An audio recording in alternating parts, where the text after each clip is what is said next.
नल और नील नाम के दो मुसेरे भाई थे। दोनों कुछ असाध्य रोग से ग्रस्त थे। एक दिन परमेश्वर मुनिंद्र नाम में आए हुए वो परमात्मा सत्संग कर रहे थे। नल और नील भी वहां जाकर बैठ गए, सत्संग सुना।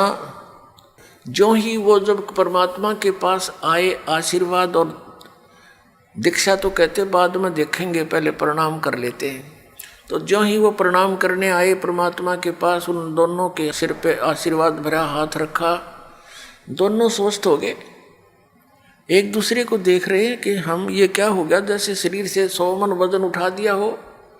दोनों चरणों में गिर गए, फूट फूट कर रोते रहे। कहने लगे महाराज मैं उपदेश दे दो, हम आपके दास है। दोनों को दीक्षा दे दी, भक्ति करो बेटा, ये मंत्र जाप करो। करते रहे। उस दिन से वो बहुत सत्संग में सेवा करने लगे। बूढ़े बुजुर्गों के कपड़े, रोगियों के, अपाहिजों के कपड़े ले जावें, लाओ जी मैं धो लाऊंगा। उनके कपड़े धोवें, बर्तन साफ करें, उनको आराम से बैठावें, नवावें। यानी इस तरह वो सेवा करने लगे, जो परमात्मा मुनिंद्र जी के आश्रम में जो आया करते थे। लेकिन वो फिर भी एक सीधे साधे थे, भोले से दिमाग के थे। वो क्या करते, सत्संग में जो चर्चा होती, ज्ञान सुनते भगवान के मुख से, तो कपड़े धोने जाते या बर्तन साफ करने जाते। दरिया के किनारे सत्संग होया करते थे, आश्रम होते थे ऋषियों के। तो वो क्या करते, दरिया के जल में किनारे पर कपड़ों को पानी में भिगो देते कि कुछ देर इनका मैल गल जावे, फिर धोएंगे। इसी प्रकार बर्तनों को, और बैठ के किनारे पर वृक्ष के नीचे सत्संग सुनी हुई बातों पर दोनों चर्चा करते थे। तो ऐसे जब वो बातें कर रहे होते हैं तो एक आधा कपड़ा उस झालों में बह जाता था, उनको पता नहीं लगता। जब वो जाकर धोकर सुखा देते उनके कपड़े, तो वो फिर उठाते अपने अपने कपड़े। कोई कहता जी मेरा तो धोती नहीं मिली, कोई कहता मेरा कुर्ता गुम हो गया। वो कहते भाई हम तो जितने ले गए थे उतने ले आए हैं, हमें तो मालूम नहीं। इसी प्रकार बर्तनों में भी कोई एक आध बर्तन, किसी की गिलास, किसी की थाली प्रतिदिन गुम हो जाती थी। और फिर उनसे प्रार्थना की, भाई देखो मुश्किल से तो हम एक गिलास लाए थे इतनी दूर से, कहाँ कैसे लाएंगे भाई, इससे अच्छा तो तुम ऐसा करो, हमारी सेवा मत करो, हम खुद कर लेंगे। हमें तो बहुत अभाव हो गया इन वस्तुओं का, अब कहाँ से लाएं जा करके। तो वो कहने लगे भाई आगे ध्यान रखेंगे, हम बहुत ध्यान रखेंगे। तो अन्य जो और सेवादार होते थे वो बताते थे कि ये भोले भाले व्यक्ति हैं, उन कपड़ों को, बर्तनों को भिगोकर पानी में बैठ जाते, एक तरफ भगवान की चर्चा करते रहते हैं, इनको पता नहीं लगता वो पानी में बह जाते हैं। कहने का भाव ये शिकायत गुरु जी के पास पहुंच गई, मुनिंद्र जी के पास। अब उनको चिंता होगी कि महाराज जी के पास बात गई और अब ये हमारी सेवा छीन लेंगे। अब सेवा छीननी गई तो भगवान रुष्ट हुए हमारे से। गुरु जी रुष्ट हो गए तो हम पर तापत्तियाँ फिर आ जाएंगी। वो इस भय से करबद्ध हो करके वहाँ गए, गुरु जी ने बुलाए। परमात्मा ने कहा बेटा ये बहुत परेशान हो गए हैं, आपकी नीयत अच्छी है भगवान भक्ति सेवा करने की, लेकिन इनको प्रॉब्लम घनी हो जाती है, तुम सेवा रहने दो बेटा, कोई और सेवा कर लो। वो चरणों में गिर गए, बुरी तरह रोने लग गए, हे परमात्मा हमारी सेवा ना छीनो, हे भगवान आगे हम बहुत ध्यान रखेंगे। तो वो भक्त कहते जी इनने कई बार कह ली ये बात, तो ये फिर जाते भूल जाते, इनके बस की बात नहीं। अब परमात्मा ने देखा कि इनकी श्रद्धा टूट है, इनका दिल टूट जाएगा, ये वहाँ दुखी हो जाएंगे। तो परमात्मा कबीर मुनिंद्र जी ने, परमेश्वर जी ने आशीर्वाद दे दिया बेटा आज से तुम्हारे हाथों से कोई वस्तु जल में डूबे नहीं की, वो वहीं जहाँ रखोगे वहीं रहेगी, इधर टस मस्या नहीं होगी, तुम नहीं छेड़ोगे इतने। अब इस वर्क को पाकर वो बड़े खुशी हुए, जाकर देखा वो कपड़े धर दिए, भिगो दिए, जहाँ रखे थे वहीं रहे। थाली बेले काशी के होते थे वो रख दिए, काशी तो वैसे डूब जाती है, काशी भर के पानी तो बेला, और उस पर दरिया पर रख देते थे, जो का तो रहता था। फिर एक आध कहने लगा पत्थर तो उठा कर रख के देख लो। वो एक आधी कंकर पत्थर उठा कर रखे, वो जहाँ रख दिया उस जल के ऊपर एज इट इज स्थिर रहने लगे। तो ये उन भक्तों की तो प्रॉब्लम हल होगी जिनके बर्तन और कपड़े गुम होया करते। तो इस प्रकार नल और नील को ये आशीर्वाद परमेश्वर मुनिंदर जी द्वारा दिया गया था। उधर से क्या हुआ कि कुछ दिनों के बाद जैसे विष्णु अवतार श्री रामचंद्र जी राजा दशरथ के गर्दन में थे, विवाह हुआ सीता जी के साथ। विवाह होने के कुछ ही समय उपरांत उनका वनवास हुआ। वो वन में अपना समय व्यतीत कर रहे थे, वहाँ से सीता जी का अपहरण कर ले गया रावण। उधर से रावण को संदेशे मिले, लेकिन रावण नहीं माना। श्री रामचंद्र जी के संदेशवाहक दूत वहाँ गए, श्री अंगद जी, श्री हनुमान जी आदि आदि, लेकिन वो नहीं माना। कहने का भाव ये है कि युद्ध की तैयारी होगी। युद्ध करने के लिए समुद्र से सेना पार करनी समस्या आएगी। अब समुद्र के ऊपर का जावें कैसे?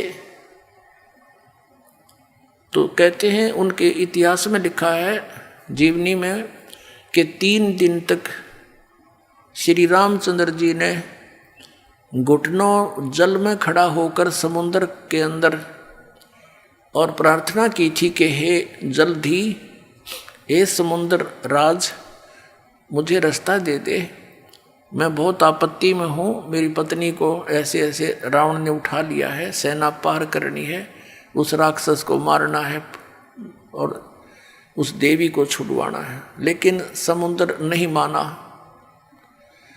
अंत में कहते श्री रामचंद्र जी ने लक्ष्मण से कहा कि मेरा अग्निबाण दे, लातों के भूत बातों से नहीं मानते।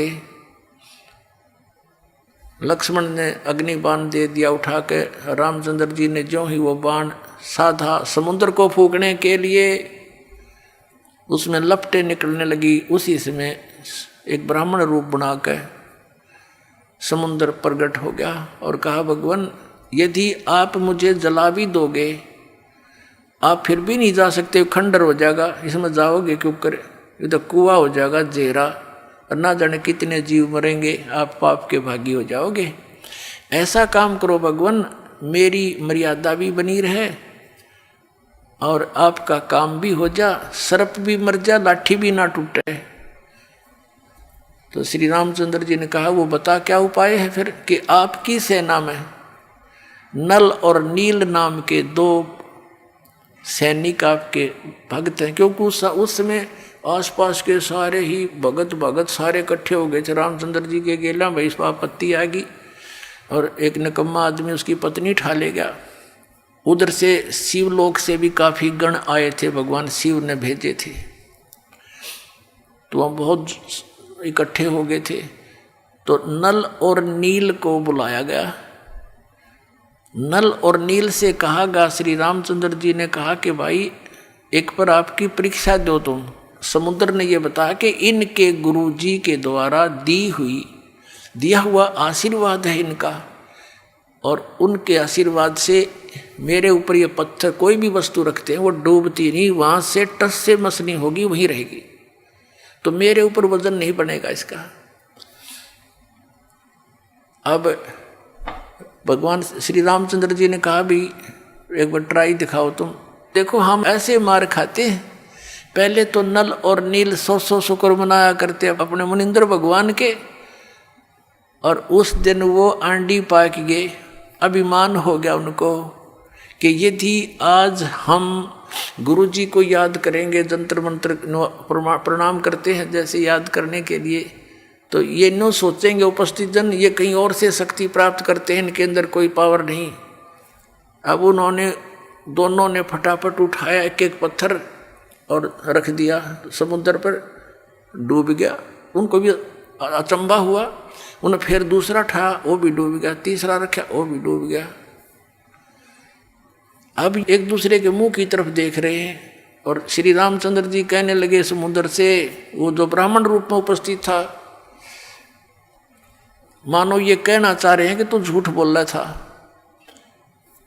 तो ब्राह्मण रूप में उपस्थित समुद्र ने कहा कि भगवान आज इनने कोई गलती कर दी, क्यों भाई तुमने अपने गुरु जी को याद नहीं किया आज दिखा है, ये अभिमान में आ गए इसलिए इनके हाथ से वो पावर चली गई दिखा है।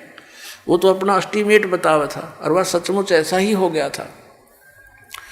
अब उन दोनों ने फिर अक्षमा याचना की, गुरु जी को याद किया, हे दाता दया करो, हमसे गलती होगी, माफ़ करो, हम तो पापी आत्मा हैं।